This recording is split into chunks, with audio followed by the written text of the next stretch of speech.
Hello viewers, welcome to my YouTube channel. I still remember my humble self, MC Bernardino. The last video I apologized and that I've been away for a while, and I want to believe that you guys have accepted my apology. And just like I promised you in the last video, that now I'll be more relevant, I'll be more punctual, you'll see me more now. And yeah, once again, apologies for those that didn't see that video. I'm apologizing.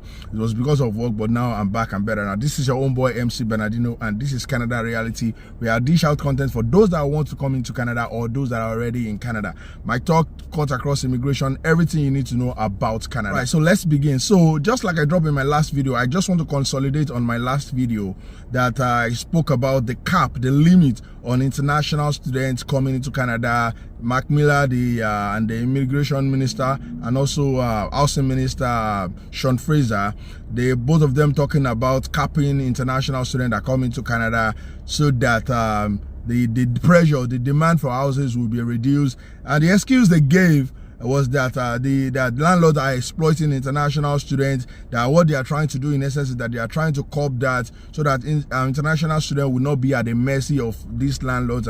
But for me, I want to say, based on my own little experience, I want to say that is a big no. I mean, it's wrong for Mark Miller. I mean, it's wrong for Mark Miller and Sean Fraser to tell us that the Trudeau government is trying to cap international students because of because the landlord are exploiting the international. That's a big no for me, because is it only international students that are coming into Canada? Why is it that they only chose to cap that those the international students that are coming to Canada? Why are they not talking about those that are coming on a work permit? Why are they not talking about those that are coming on the express entry, provincial nominee, and the rest of them like that? Why is it that it's only international students that needs to be capped?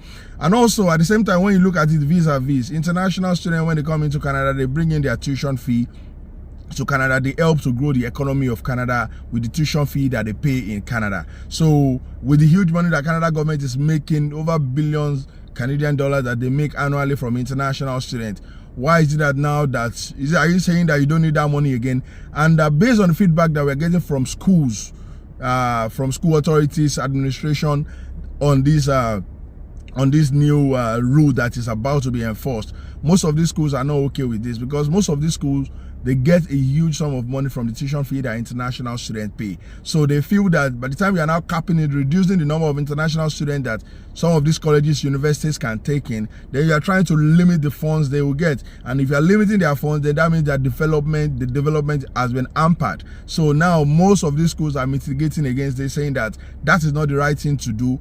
And some of these schools are saying that the government of Trudeau, that's the Liberal government, should actually look into this and in another way look at another way to actually actualize their aim. And one of the suggestions that have been proposed by some of these advocates are that, one, they should tell schools to build more campuses, on and off campuses for international students. That with that, if you build more campuses within the school area, outside the school area, within close proximity to the school, international students will be able to rent some of this, because that is true. If schools don't build school hostels like we used to have it then how will international students not be at the mercy of landlord that will be charging exorbitant rates? And at the same time, when you don't want to blame the landlord also. This is a cyclical effect, because when you look at the government of today, the Liberal government, people in Canada, the landlords are complaining about the huge interest rate. I remember 2 years ago, 1.5 years ago, the interest rate was like, I mean, you could get a fixed rate for like 2.5. But now, I mean, if you want to finance your house or you want to buy a house now, you are looking at 6.5. So meaning that, and based on the information we get statistically, the average mortgage rate now for a family, monthly mortgage rate is about 3,500. Few years ago, it used to be 1,400, but now it's 3,500. So how do you expect a landlord that used to pay 1,400 now paying almost ×3 of as mortgage rate? Mortgage as his or her mortgage monthly. So such landlord is going to find a way to also cushion that by spreading that cost. So that means if he or she is renting the house or the basement, he or she is also going to increase the rent too. And the international students that are just coming in, they don't have any they are not working in Canada, they will be at the mercy of such landlord. So I think that if the government of Canada actually wants to look at this, they should look at a long-lasting solution and not just a short-term solution. Short-term solution is capping the number of international students, which will affect schools and their development. But rather, the government of Trudeau should actually look at reducing this interest rate, reducing the burden on Canadians, because virtually everybody in Canada is complaining. Both the landlords are complaining, the tenants are complaining. There's a huge tension between landlord and tenant. There's big case. I mean, when you go to tribunal, housing tribunals, there are so many cases between landlord and tenant not paying, landlord suing tenant, and the rest of them like that. So I think if I'm going to suggest, the government of Trudeau, the Liberal government, should actually look at a long-lasting solution as against limiting the number of international students that are allowed to come into Canada to come and study. And also, so now let me now take it further by advising international students like some of you that are watching this probably from outside Canada, or if you are new in Canada. What can you do to actually cushion these huge rents?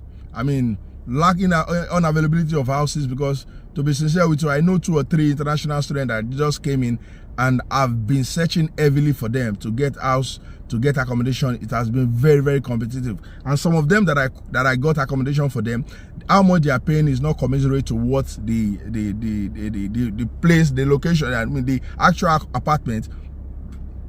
There's a big contrast between what the value, what the worth of that place is supposed to be, as to what they are paying. So what I think international students should do is that if you are planning to come into Canada, you have a study visa in your hand, and you are planning to come into Canada, or you are new, you're already in Canada, what I would advise is that maybe you should try and partner with somebody. I mean, because you are just coming new, probably your parents or you yourself, you're sponsoring yourself, or you have somebody sponsoring you, and the tuition fee is so huge that you feel you will not be able to shoulder that rent. And don't forget, you'll be paying rent, you'll be paying transportation, feeding, and the rest of them. So if transportation, if accommodation is taking the huge part of your expenses, what you can actually do is probably pair with, if you're a guy, look for another guy that you can share a room with, or a 1-bedroom or a 2-bedroom. Or if you can collocate, if 3 of you can come together and live in a space, as long as 3 of you can get along, those are ways you can actually spread the cost.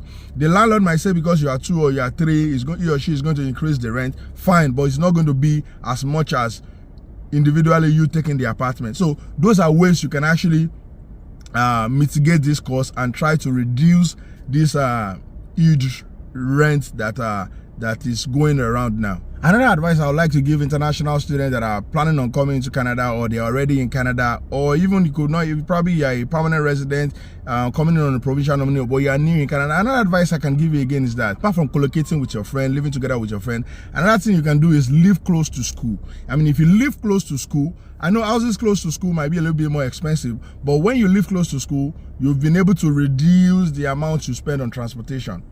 So that can actually help you to save. You are paying more for rent, but you are saving for transportation. Because I could remember when I was in Alba College then in Etobicoke, I lived close to school, like barely it's just the main road that was separating my apartment from the school. So it was easy for me not to pay rent. And then how much was I paying for rent? 400 or 500 for a room. But now you can't even get a room for 400, 500. It goes for as high as 800. Some even go for 1,200. So if you live close to school, with that you can actually not spend on transportation, but and you'll be okay. I mean, if you have to do assignment, if you have to do anything, it will be easy for you to commute. Just go to school and do whatever you want to do your assignment and the rest of them like that, and you will be fine. But for the rent, you will still be able to balance it, because you're not paying much, you're not paying at all for transportation, or you're paying less as the case is, but rent might be a little bit more. In addition, another option that I can actually give for international students coming into Canada will be that you should look for somebody. I mean, an average person, irrespective of whichever country you are coming from, you probably have a brother here, you have a friend here, you have a sister here, you have an aunt here, you have an uncle here. Probably this is time for you to start calling them before you even come to Canada. Start calling those friends, start calling those uncles. I mean, if you haven't spoken to them in a long time, it's time for you to start making friends with them, especially if they live within the same vicinity as your school. Start calling them now. I mean, probably if it's going to be a friend that you're probably going to call, even if you're not going to live with the friend for all the duration of your schooling, you can actually live with them for 1 or 2 months, 3 months, so that you can actually save on rent. before you eventually get your own accommodation. And also that also gives you the opportunity to also know the terrain very well. That also gives you the opportunity to explore different apartments, different houses, so that you can actually look for the one that is low in terms of rent. You are not in a rush to look for an accommodation. That can actually go a long way to help you too. In addition, another advice I can actually advise again, I can give people that are just coming in to mitigate this huge housing problem is that, yeah, you should look for probably don't look for all those condos, apartments. Because those can be very expensive. The rent can be very much. So if you're looking for, you can look for maybe a basement. I live in a basement at a point in time when I came in. People complain that basement is cold. Yes, basement is cold, but with your heater, if the heater that is in the house is not enough, you can actually buy your own heater. You can get your blankets. You'll be able to live there. I live there, people live there. So it's just for you to start from. So you can look for basement. When you look for a basement, it's relatively cheap as compared to condo apartment. With that, you'll be fine. So that's another area I think you should look at. And if you actually do that, you will actually be fine. Okay, viewers, I hope you actually understood the video that I brought for you today, telling you about how you can actually prepare yourself as an international student, as a permanent resident that is coming to land in Canada, how you can actually prepare for this huge housing problem in Canada, how you can actually prepare yourself for it. That's what this video is meant for. So if you feel you still have any question that you do not understand, feel free to drop it in the comment section below. Or if you feel that there's another advice that probably I didn't mention that you feel will be of great benefit for people that are coming in, please drop it in the comment section. If you enjoyed this video, please smash on the likes button. If you haven't subscribed to this YouTube channel, it's a big community where we are building, advising people that are already in Canada, how they can come to Canada, or those that are already in Canada, how they can actually settle in Canada. That's what this community is all about. So please share this video, subscribe to this YouTube channel. I still remember my humble self, MC Bernardino. See you in my next video. Bye for now.